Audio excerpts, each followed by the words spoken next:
If there's anything to be said about Mansfield Town this season, it's that Clough's men don't know the meaning of the term "let's have an easy afternoon." Oh, there's a bit of handbags here between McLaughlin and three Newport players as the ball went out of play. I think there's been a punch thrown there, Alan. Everybody's going over there.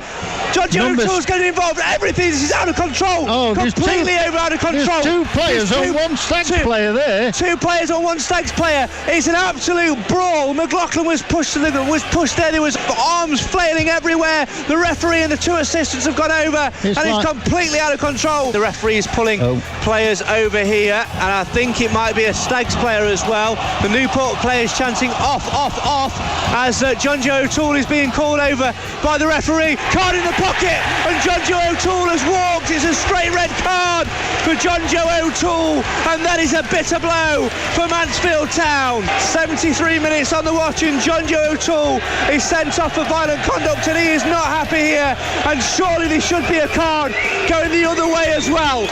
Number 7 definitely is talking to him now, look. He's talking to 7 now and Ollie Hawkins. But nothing's going to happen, Craig. That's a travesty. Absolute travesty. The Stags were 1-0 up when O'Toole picked up the 11th red card of his career. 11! However, a very questionable penalty given by a clown in a referee's outfit saw Newport County level in a game which also saw Ollie Hawkins collect his 10th booking of the campaign, meaning that Clough will be without his 2-star centre-backs for Saturday's trip to Bradford.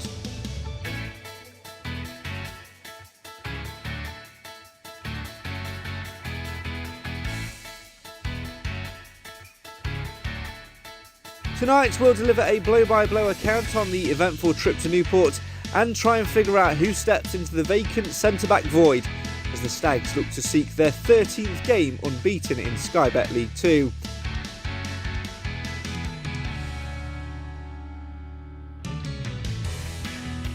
As always, have your say on your team in the comments. This is the show for the fans, by the fans. Why? Because Mansfield matters.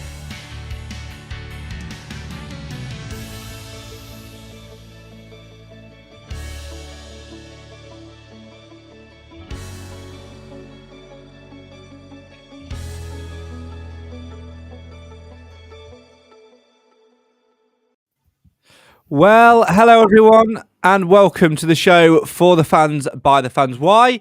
Because Mansfield always matters. Always great to see you. As always, make sure you get involved in the live feed and have your say on your team following another dramatic week with Mansfield Town on the road again. They never do anything simple. Joining me to cast our eye over all things Mansfield Town this week, as always, we've got the regular faces. We've got Mr. Clive Parkin. A very good evening to you. Good evening, everybody. We've got the man who's gone from PA box to press box in Mr. Alan Wilson. Good evening, Craig, and good evening, everyone.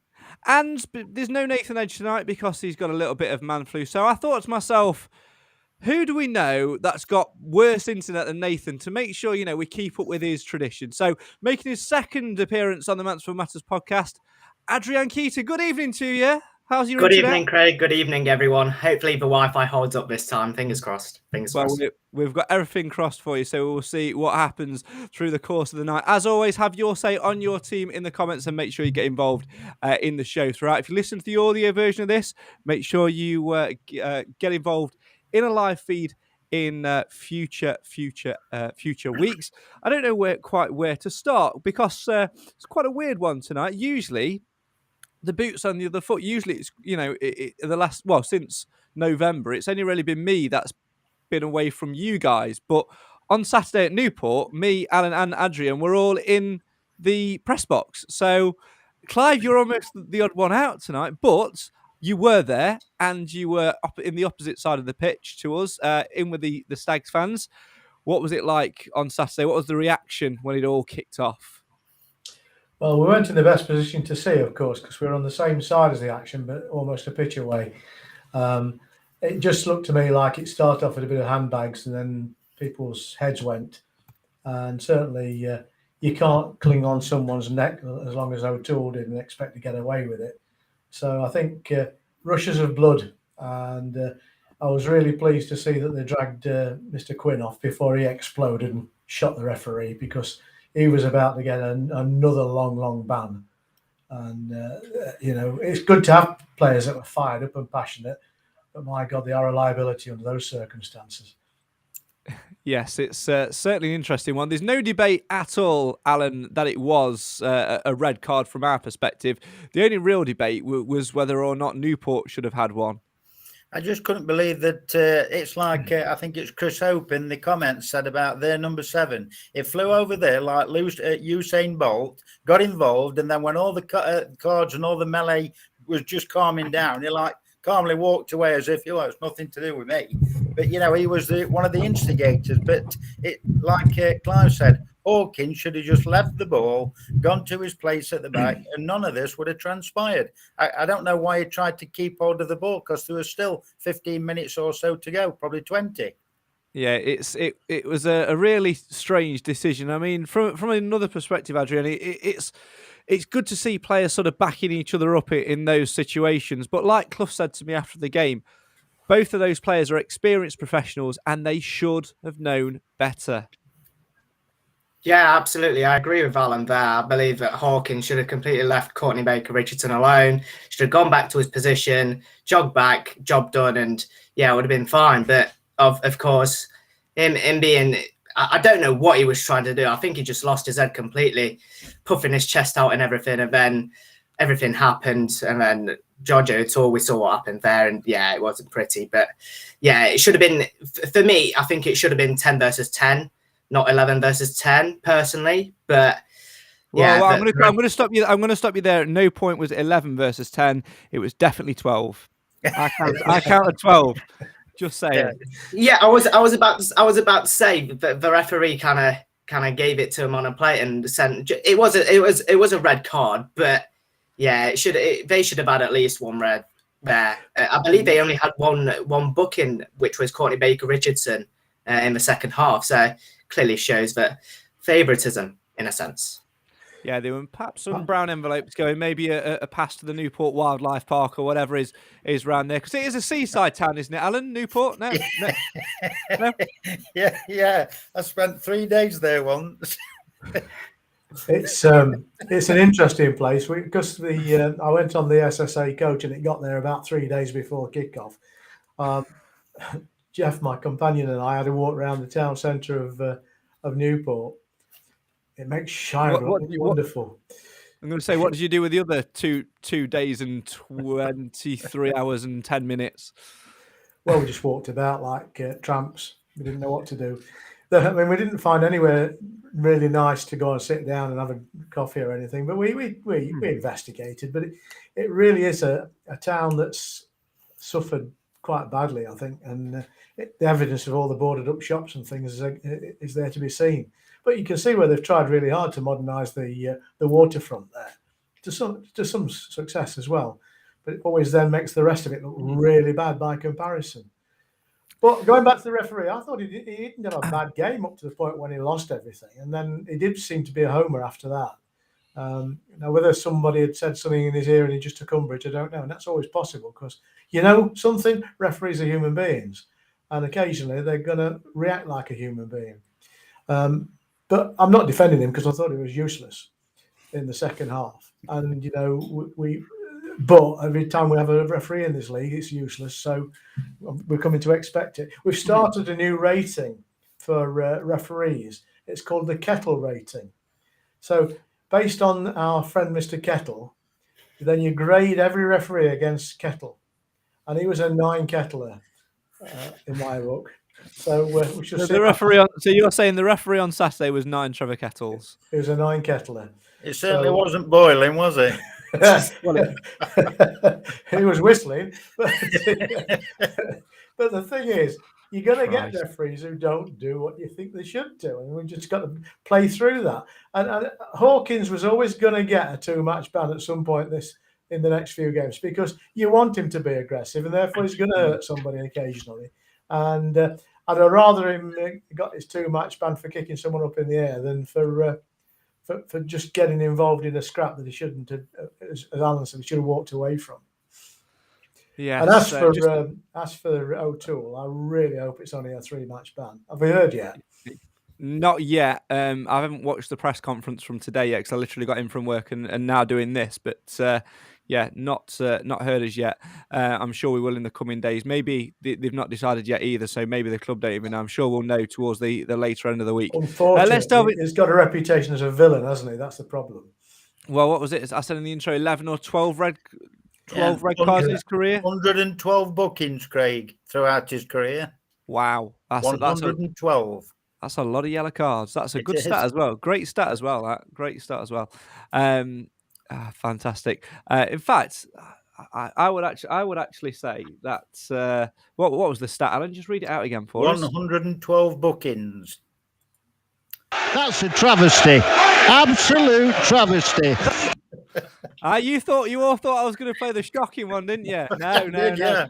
Cam, who was not here tonight because he's got some other business on tonight with his uni work, expertly edited the highlights for us and found that clip. So, Alan, you're now a soundbite on the Mansfield Matters sound wall. Congratulations, you made it. Right, let's delve into some comments. Time for you guys to have your say on your team. Keep them coming in tonight. Michael kicks us off.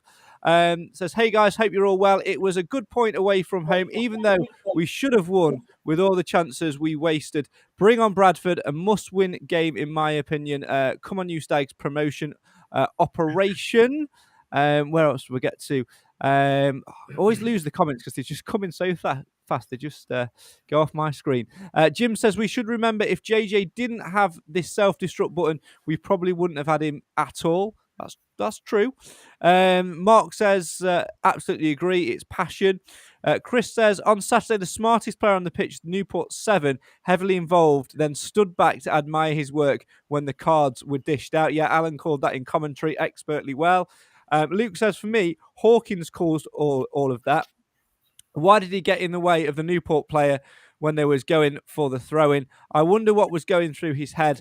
It was going so well before that. Never mind, we move on. Richard says, I'm still very upbeat and still think Bristol and Newport are good results. Richard says, Jim's got it bang on. O'Toole is a time bomb, but we've loved his aggression in the previous months. It's only a three matches. We have Rawson, Hewitt and Perch.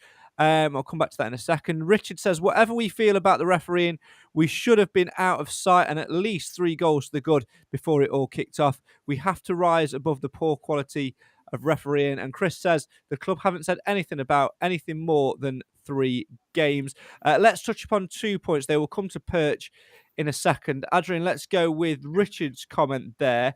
And he's absolutely spot on. We should have been at least 3 goals up by half time. And what worries me at the moment, especially on the road, more so on the road, is our actual lack of killer instinct in front of goal. We rack up chance after chance after chance after chance, but we don't take them.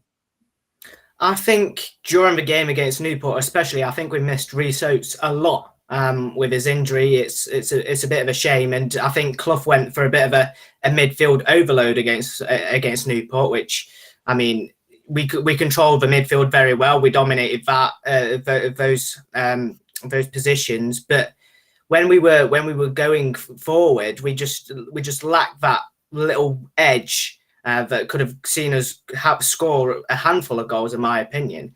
Obviously, we had Danny Johnson and Jordan Barry on the bench, which I think could have been more capable options to Lucas Akins, but that's just my opinion.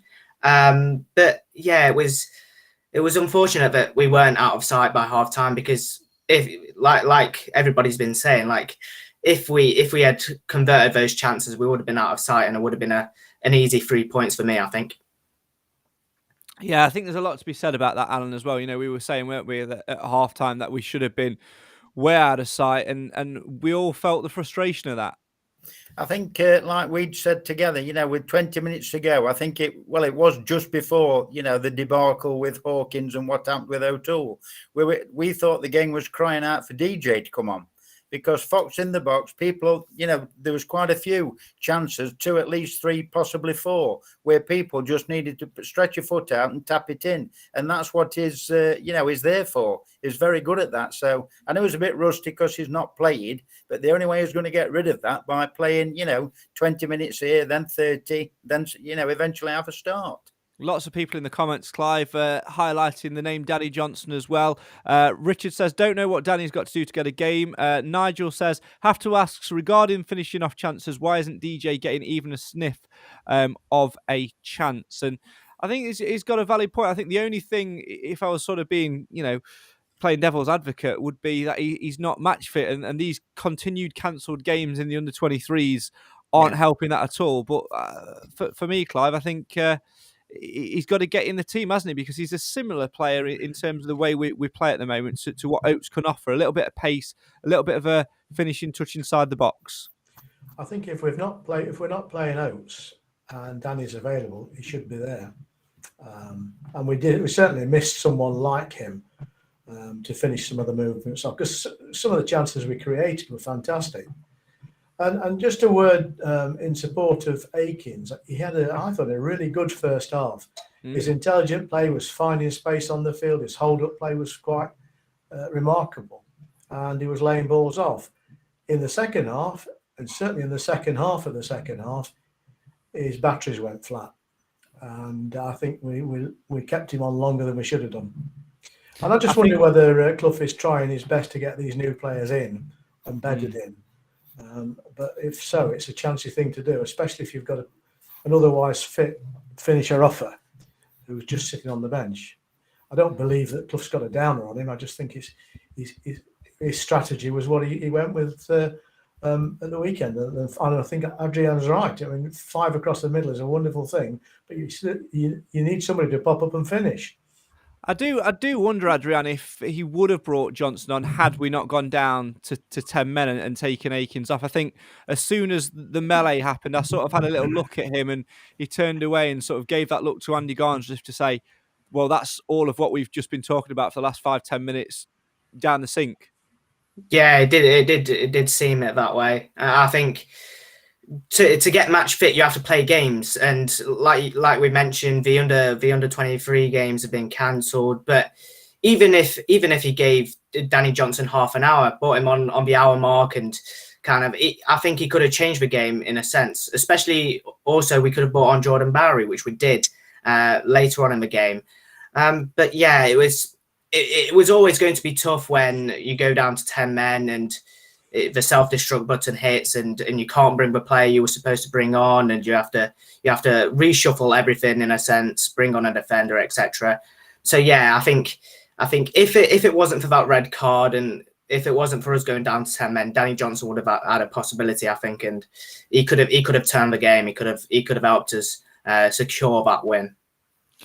Nigel says in the comments, what amazed me was that nobody posed the question to Nigel Clough during the forum in regards to Danny Johnson. To be honest, Alan, I think it's one of those where the forum, we covered it a lot in last week's pod, but it was far more about the off-field stuff than on the pitch because we're doing well. I don't think it would have really popped up in terms of thinking about getting Johnson again because we were doing so well at that specific point. Had the forum been tomorrow night, then that question undoubtedly would have been raised. I think you're right there, Craig, because I think it was probably 30% in favour of David Sharp answering the questions on the fans forum. And as regards to Saturday's match, whether Johnson came on or not, we could have still won it with Elliot Hewitt's unbelievable run, but he just said he didn't say Akins, sorry. And I mean, if he'd have passed it, who knows, he might have scored, he might not. But we still had the chance right at the death. But I think DJ might get to sniff on Saturday somewhere along the line.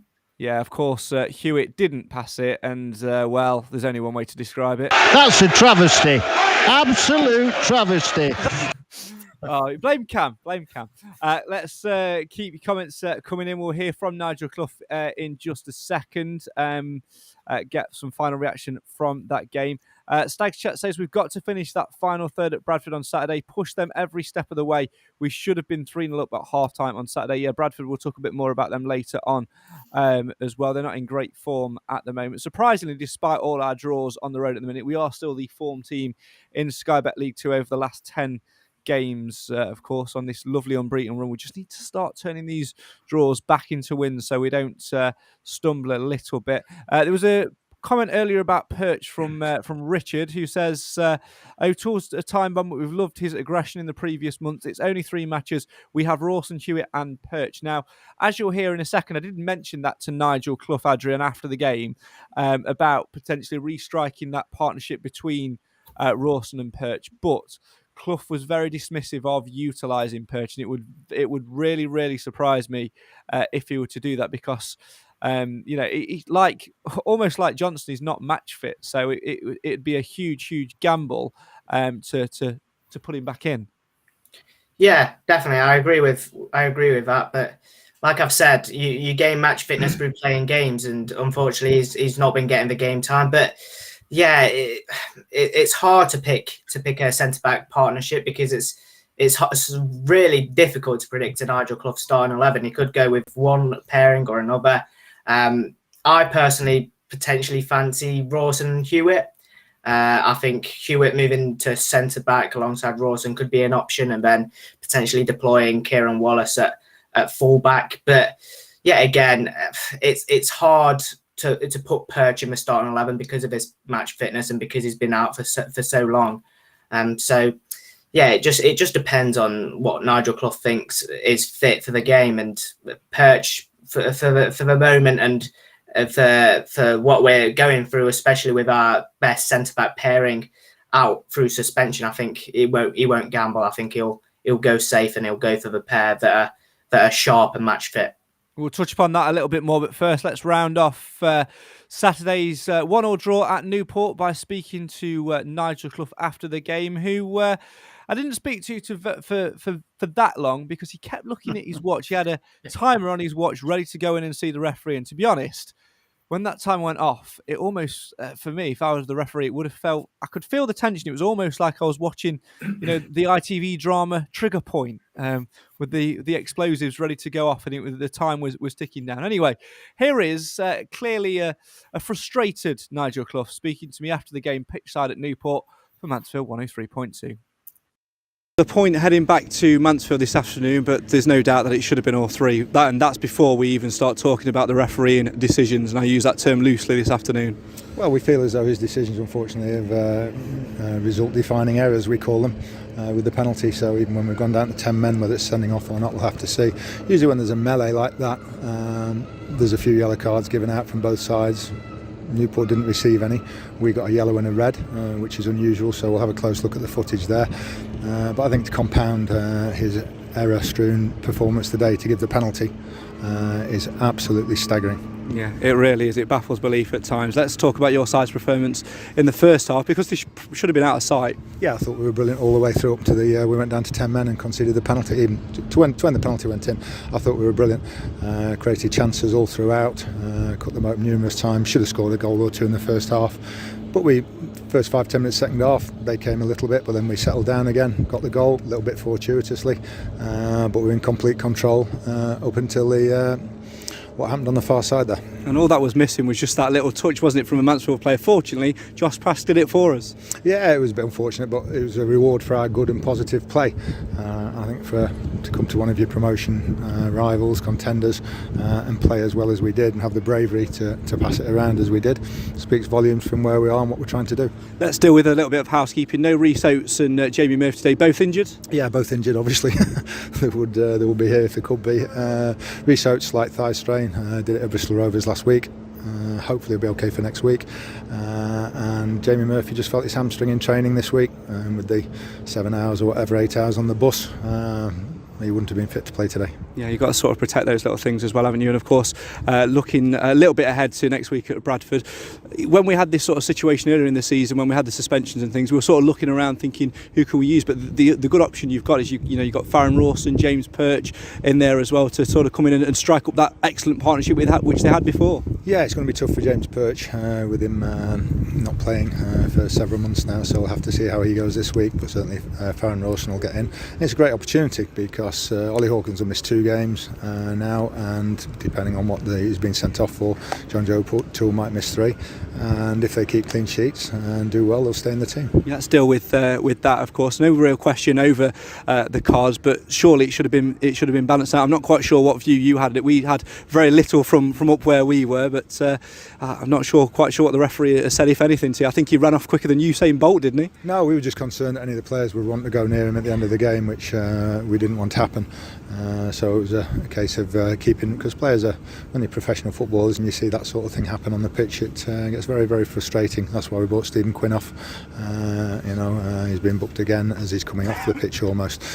We couldn't get him off quick enough. But it is, when you see a refereeing performance like that, it's not an excuse or anything, but unfortunately his errors have reduced and resulted in us losing 2 points today. Yeah, but because on the flip side of that as well, there's some questions towards the professionalism of your players. Obviously, the two experienced lads, Ollie Hawkins should probably walk away from it, and then O'Toole goes to get involved as well. Not probably. Should walk away from it, and O'Toole shouldn't go anywhere near it. So we deal with that side of it internally. Yeah, final words today. Obviously, it keeps the unbeaten run going, and that's the important thing, isn't it? Bravery, backs to the wall. Keep that point in our hats, and we keep going. Yeah, only a good point in the last 10 minutes. When we play, I think we put 7 minutes up and played over 8 in the end, despite there being no stoppages. So it was only a good point in the last 10 and 15 minutes. In the other 75, 80 minutes of the game, we were far superior. And we should have even scored with almost the last kick of the game. When Elliot Hewitt went half clear, and if he just squares it to Lucas Akins, we have a very, very good chance to nick the game. How important is it to let the tempers simmer down and get the focus back ahead of next week? Well, that game's over and done with. I'm going to see the referee in 10 and a half minutes, which I will do, which you're allowed to do, and try and get some explanation for his performance today. It's Nigel Clough speaking to me from Mansfield 103.2 after the game at Newport County. You can see more with Nigel and goalkeeper Nathan Bishop, who've been talking to the media today, by heading to mansfieldtown.net/iFollow. And of course, the Stags are back on the road on Saturday. They make the hour-and-a-half trip to Bradford City, a sellout for Stags fans. It'll be a great atmosphere down there. As well, if you want to travel with the SSA prices, £15 for Amber members, £20 for Blue members, and £25 for non-members. For inquiries on seats, Alan Wilson has got the number 07967 689 597. There you go. And that number again, in case you missed it. 07967 689 597. There you go. Give the travel line a ring. Give the travel line a ring. Don't ask me to do it, Costy, unless it's on a graphic. I can't remember it. But there you go. Yes, obviously Nigel Clough there, Adrian, a bit disappointed, a little bit frustrated, as you could tell, with his voice and the constant looks towards his watch, seeing the time tick down. But there's two things really I picked out for me there. Clough, once he says, that game's done now, and all the tempers and all the things like that will be left in the dressing room. But he's got to be really careful that the players did actually leave it there, and they get anything that was left in the system out of it on Monday to refocus ahead of Saturday. Because when you have games and situations like that, it's very easy to let that linger.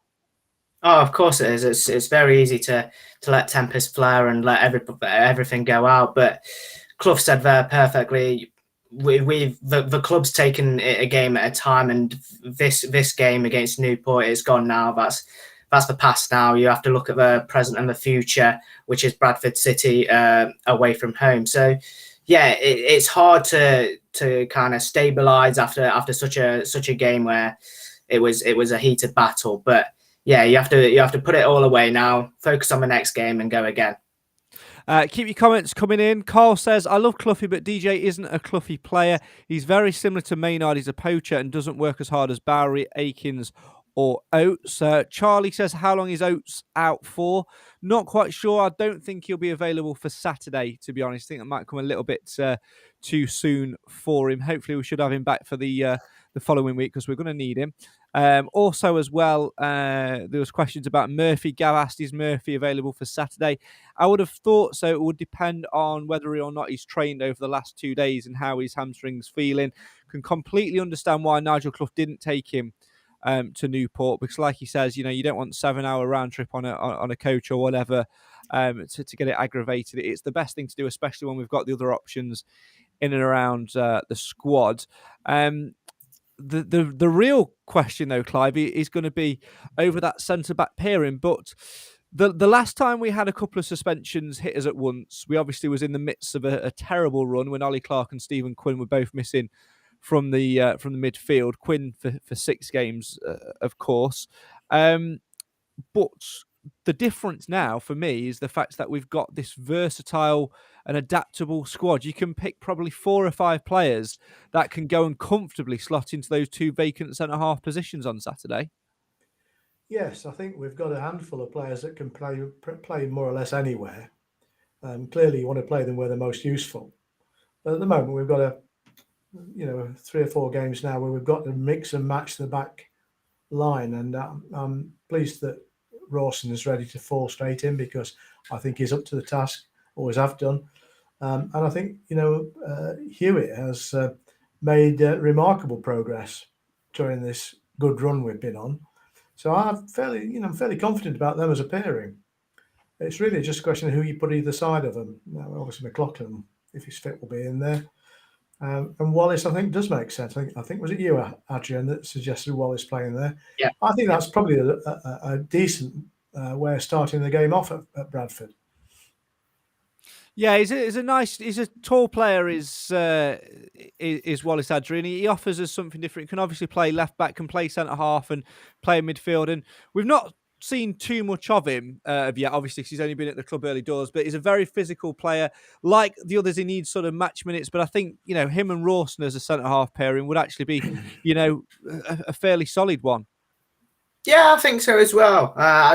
I mean, you could like we've said, we could have pulled off a few centre back pairings there. You can mix and match. We've got such a versatile squad, so I wouldn't bet against Clough utilising Rawson and Wallace. But like Clive said, I think I agree with a more sensible pairing of Rawson and Hewitt, and then Wallace as the wing back. I think it makes sense. It allows obviously Wallace to step into the lineup as a fullback, and then Hewitt falling into centre back as I think he's capable of doing so. So yeah, you can mix and match with pairings, but for me, I think it's Hewitt and Rawson that are the most sensible pairing there.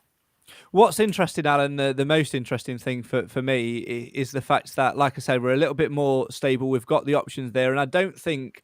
Whilst it's frustrating to have 2 players suspended at once, one for 2 games, one for at least 3 for what we know, despite the partnership they've had, I don't think the suspensions are going to rock the boat as much as they did back when we were in our turbulent spell.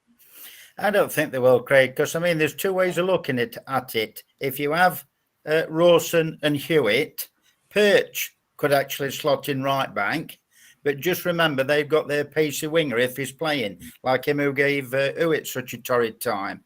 But so whether you have Perch there or Hewitt and Perch at centre back with Rawson, I would slot Barry in front of either Hewitt or Perch, whichever one, or whether even if it's Wallace, in front of them to counteract their pace winger, because we know he's got a good 90 minutes in him from going up and down the pitch. Barry will always give you 110%, and I think he would do an invaluable job there covering whoever plays there.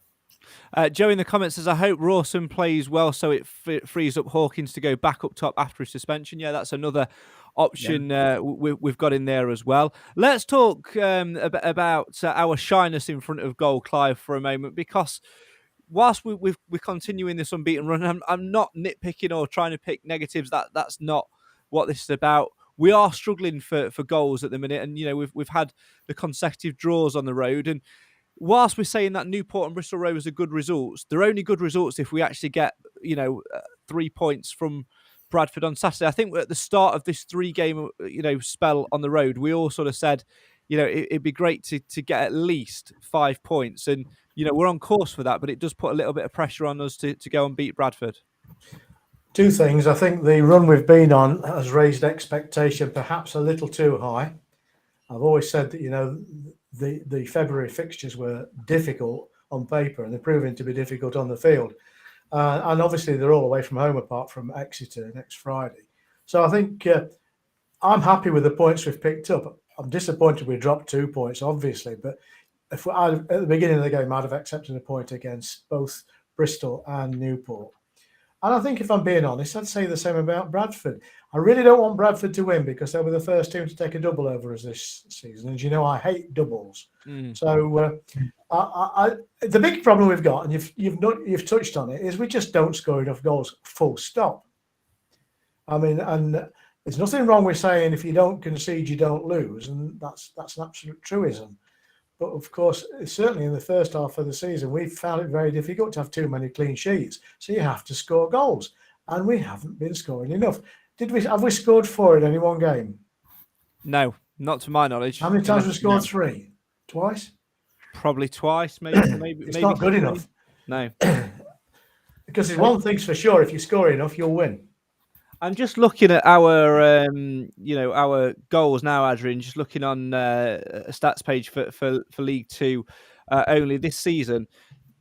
The first Mansfield player to get into the list of goals scored out of every player comes in at number 33 with Jordan Bowery. And for a team that's competing, that's sitting 6th in the table at the moment. The fact that the highest we get in the table of goal scorers is 33 is a concern. Yeah, it is a real concern, but yeah, we need to score goals, and if we're not scoring goals, then clean sheets must, and sometimes that hasn't been reported. I think we've only recorded clean 12. So yeah, it's a tough one in a sense, but like you said, the top goal scorer there is Jordan Bowery, and Reece Oates with 6 goals in this league season. So yeah, we need to pick up the goals really, because they're a must in this league, and if you want to get promoted, especially scoring goals, keeping clean sheets are a must, a very must. Yeah, and then you look at, the others, Alan, the teams that are around us. Obviously, Dominic Telford, top scorer in League Two, 22 goals at Newport. Matt Stevens, Forest Green, Jamil Matt at Forest Green as well, 20 and 17 respectively. Then Swindon's Harry McCurdy comes in at 4th with 12 goals to his name. It is frustrating, but what's your take on the situation? Because, like Clive says, it has raised expectations naturally, as we knew it would do. And like Adrian says, we've not kept enough clean sheets. Where do you sit on the whole situation?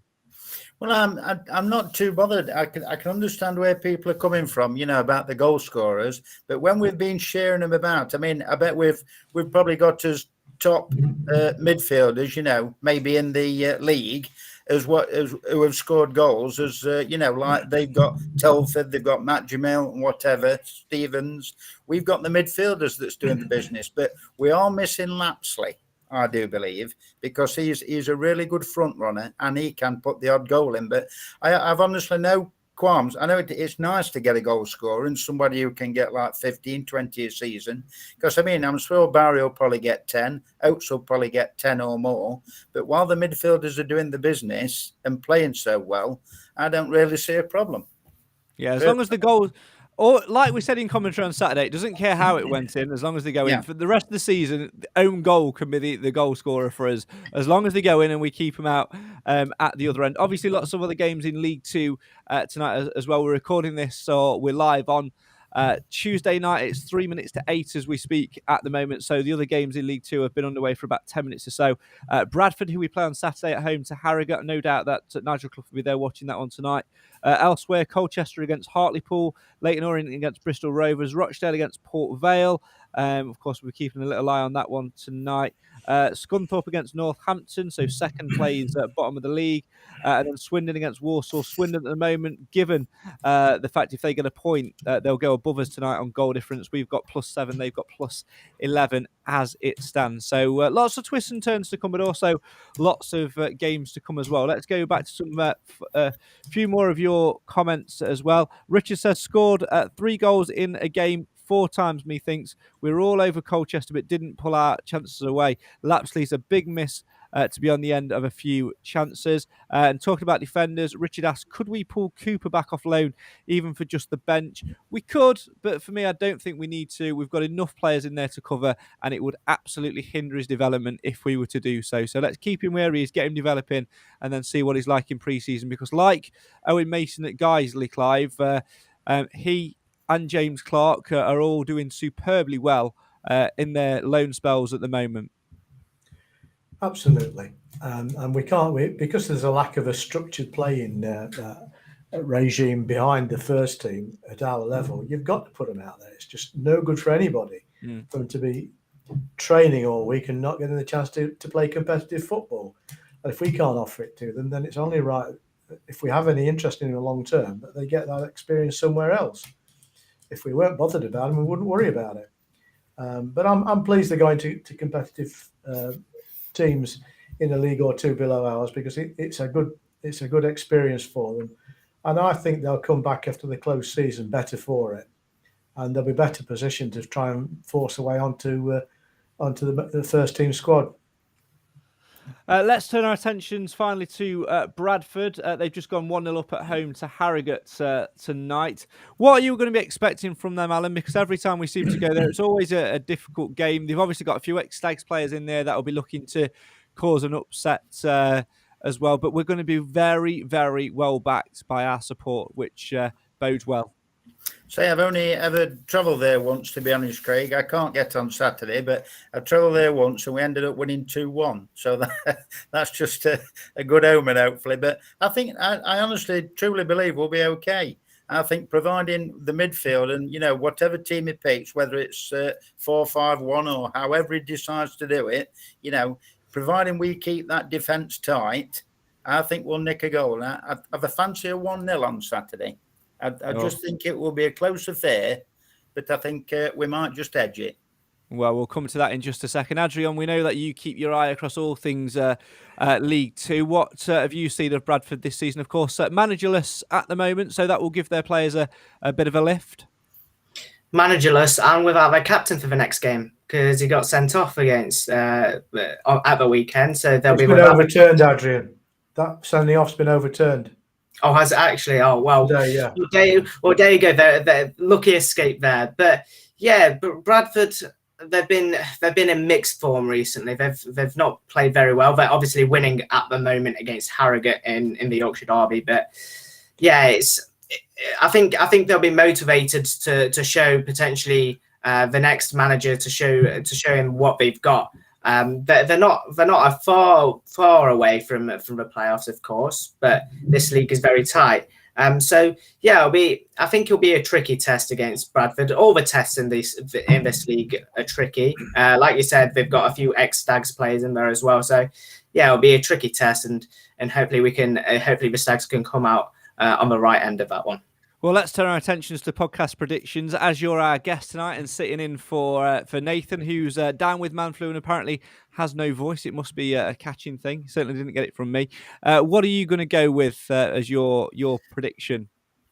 I'm going to go with 2-1 to Mansfield, and I'll go with, for my goal scorers, I'll go with Jordan Bowery, and I'll go with, let me think, Jordan Bowery and George Maris. Why not? We'll go with George Maris.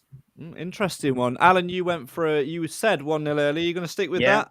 Sticking with that, Ollie Clark. Ollie Clark to get a goal. Clive, we'll come to you next.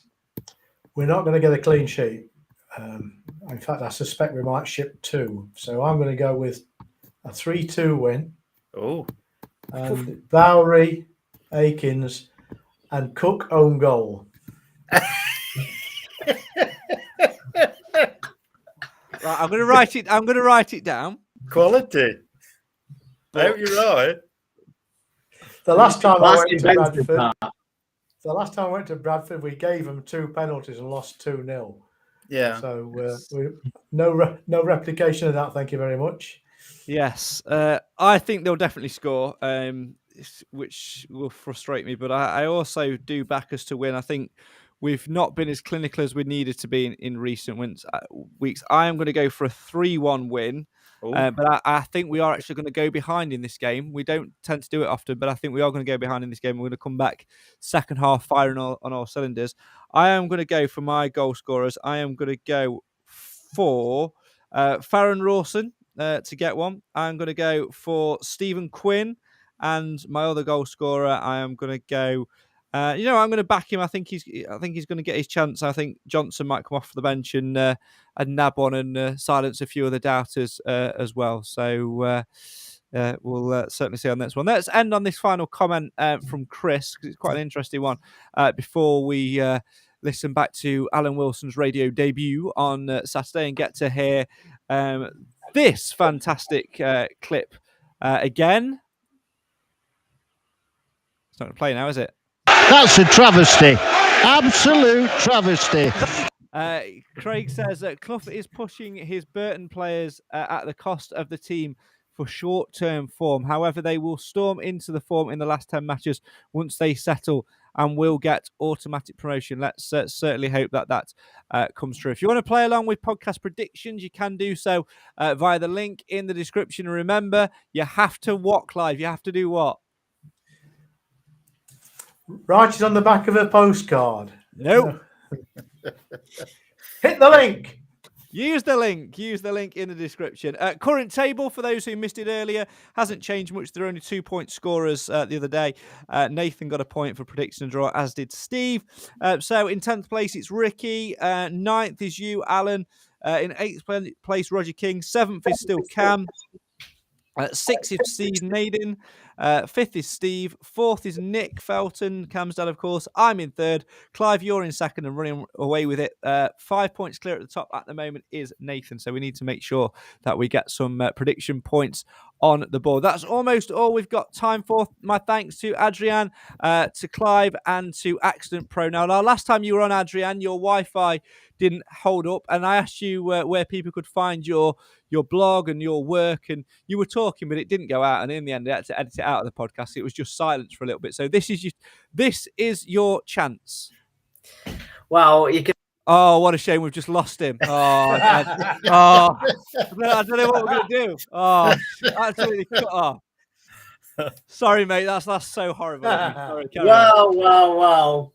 That's disgraceful. That is a travesty. It's a travesty. But no, you can follow my work. I'm on Twitter @Drankeater and I work for Prost International. So all my Mansfield pieces go out there.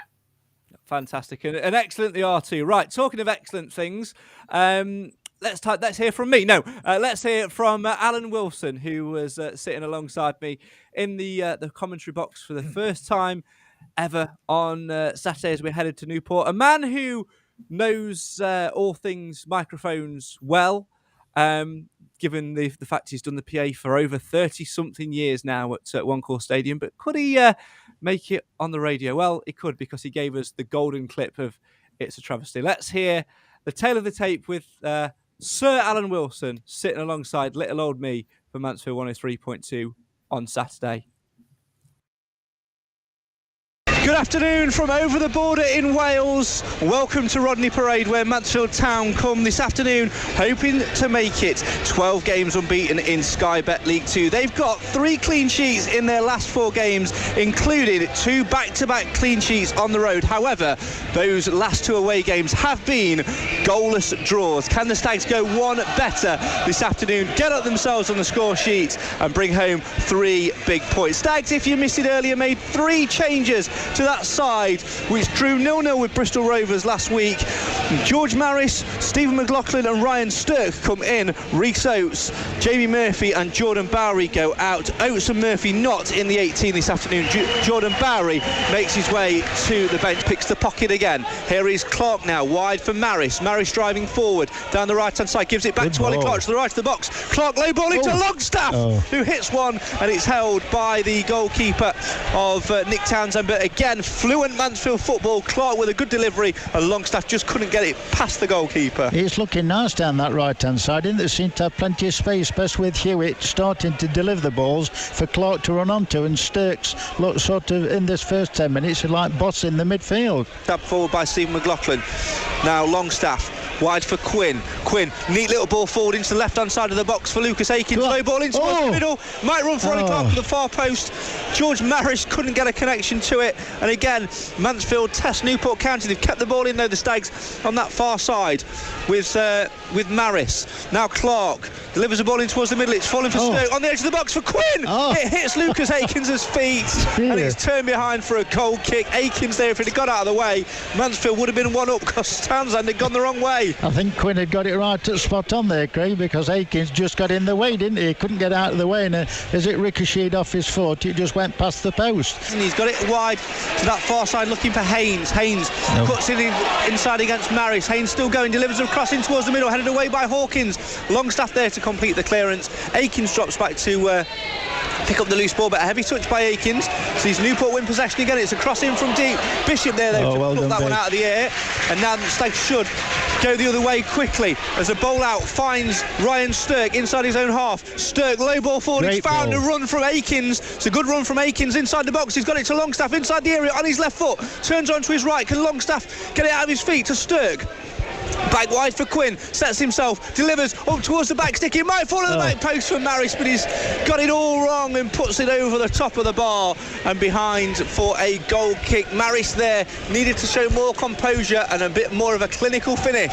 I think he did, but as he was leaning back, I think it bobbled as well, and as it sat up, Craig, I just don't think he could get his body in the right position to put it in the top corner, but it's all positive signs for Mansfield. They're playing really well. Delivers first time up towards Maris at the far post, doesn't jump for the header. You just want to be a bit more physical in there, don't you? Get yourself on, son. Get yourself on. Stirk with the ball for the Stags. Ball to the edge of the area for Longstaff again. Gets it wide. Here's Hewitt. Low ball in towards the middle. Just over the bar from Stephen Quinn. All the Stags players had their head in their hands. That was lovely one-touch stuff from Mansfield, but it fell some 10 yards from goal, and Stephen Quinn just couldn't turn it in. If that were Premiership standard, Craig, they'd have been showing that for the next month. Lovely interchanging football, you know, with Quinn right at the end. He just couldn't keep it down straight over. It looked all odds on that it was going to be 1-0. I mean, we'll have to wait for a confirmation, but I think I just saw a yellow card there given to Baker Richardson, the number 10, for a little bit of back chat towards the referee. So he'll be walking a tightrope for the edge of the game. 67 minutes on the clock. Bishop takes the free kick for the Stags towards the edge of the Newport box, where again Dimitru heads it away, only as far as Stirk. To Quinn, gets it back for Stirk, tries to lay it off for McLaughlin from distance. He takes it and he's in. Mansfield Town. McLaughlin shot deflection on the way through. Not sure who got the final touch, but who cares? As on 67 minutes, it's Newport County 0, Mansfield Town 1. Who got the final touch? And that was Macquarie at the ball, but was it one of their defenders or was it Longstaff? I wasn't sure. I think Longstaff was claiming it, Alan, but even so, doesn't matter who got the final touch, because in the end, it's a Mansfield Town goal. Yeah, and it's long. If it is Longstaff, that's really good news, because it'd been a little bit quiet. Yeah, I had a message at half-time saying when Stags score, we've got to get Alan to do his usual announcing, so maybe we'll do that at full-time. Oh, there's a bit of handbags here between McLaughlin and 3 Newport players as the ball went out of play. I think there's been a punch thrown there, Alan. Everybody's going over there. John O'Toole's getting involved. Everything is out of control. Completely out of control. There's 2 players on one Stags player there. 2 players on one Stags player. It's an absolute brawl. McLaughlin was pushed there. There was arms flailing everywhere. The referee and the 2 assistants have gone over, it's completely out of control. It's handbags at 10 paces, but maybe they're warming up for the big fight tonight. It's like watching Nottingham Panthers and Sheffield Steelers. They're all flying in there. The referee, I think number 7 for them has got to go. I saw him throw a definite punch. Number 7, the chap that came on second half, he's got to walk. Wilmot's the man who you're referring to. The referee has broken it up. The linesman has stayed on the pitch. He's pulled the 2 groups apart. Newport and Mansfield do disperse. Akins is having to walk over. Lucas Akins is being pulled over, as Alan says. The Newport man, the front man of Dom Telford was involved in that. He's still having a little few words. The as linesman's well. going to have the key word here. Yeah, he's in cahoots with the referee, and the referee is pulling players over here, and I think it might be a Stags player as well. The Newport players chanting off as John Joe O'Toole is being called over by the referee. Card in the pocket, and John Joe O'Toole has walked. It's a straight red card for John Joe O'Toole, and that is a bitter blow for Mansfield Town. Well, Rawson might have to come on now. 73 minutes on the watch, and John Joe O'Toole is sent off for violent conduct, and he is not happy here, and surely there should be a card going the other way as well. There's got to be one for number 7. You've got to give balance. Number 7 definitely is talking to him now, look. He's talking to 7 now, and Ollie Hawkins. But nothing's going to happen, Craig. That's a travesty. Absolute travesty. To Wilmot at pace, coming at Ryan Stirling. That's a good challenge from Stirling. Just skipped though by Wilmot. Wilmot still going low, balling towards the middle. He's away by Hawkins. To the edge of the box he goes though. Could be a shot here. Newport coming forward. Shouts of handball against Ollie Hawkins, and it's a penalty. It's been given. You are joking. How has that been given? The referee. He couldn't get out of the way, Craig. The referee has given Newport County a lifeline. He could not get out the way. That is absolute, well. And Ollie Hawkins has been booked here for Mansfield Town, involved in that skirmish early doors. He's just handled the ball inside the box. The referee says it's a penalty with 10 to go. Newport County have a penalty away to our left-hand side. Mansfield down to 10 men, and it looks like Mickey Dimitru, the captain. No, he's walked away from it now. If there's any justice in the world, Craig, this will either be over the bar or in Bishop's hands. That was, well... Another poor decision by this referee. You don't mind impartiality, but that is ridiculous. There's a brown envelope somewhere, isn't there, for Newport County? The Newport man puts the ball on the spot. It's Telford, left-footed against Nathan Bishop. Away to our left. 10 minutes to go. Newport 0, Mansfield Town 1. Stags down to 10. Can Nathan Bishop produce the heroics? And he looks to keep another clean sheet. I can barely bear to look. The Newport fans on their feet. There's the whistle from the referee. Telford against Bishop. Oh, it's in. It's in the middle. It's straight down the middle. And Newport fans celebrate like they've just won the league. You've just robbed yourself a cheap penalty. In it goes. The referee looks at his watch. Ollie Clark again. Bowery gets it away this time. Mansfield will try and get there. Elliot will just run into the corner. Run, Elliot. Run, Elliot. Keep going. The second his man. Hewitt going forward to the right of the box. Hewitt squares it towards Aikens. Hewitt gets it again. Clips it behind for a goal kick, and that should be it. We played 22 seconds over, referee. We played 25 seconds over. Newport coming forward again. Down that far side. Newport County have another throw. Ref, come on. We've played far too much here. Newport coming forward find again. At least another minute from somewhere. Newport County 30 from goal. They're to the left of the Stags box now. Low ball towards the opportunity for a shot. Great block by Ollie Clark. And the referee's got in Aikens' way. That is it. Mansfield Town continue their unbeaten run. But Alan Wilson, it should have been 3 points at full time. It is a relieved Mansfield Town who get a point. Newport County 1, Mansfield Town 1. So another draw on the road for Mansfield Town then, but can they go one step further on Saturday and bring home all 3 points from Bradford City as they look to continue their unbeaten run? If you're not one of the lucky ones with a golden ticket, make sure you tune into Mansfield 103.2 for full match commentary. Build-up starts at 1 o'clock.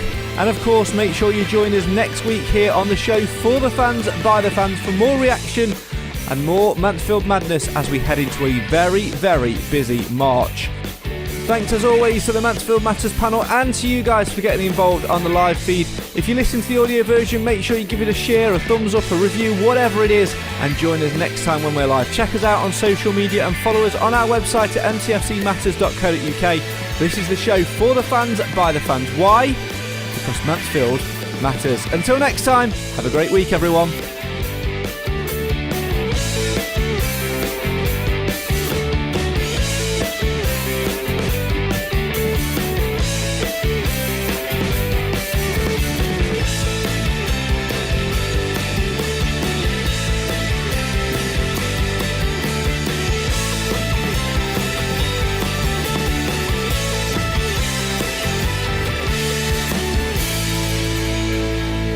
That's a travesty. Absolute travesty.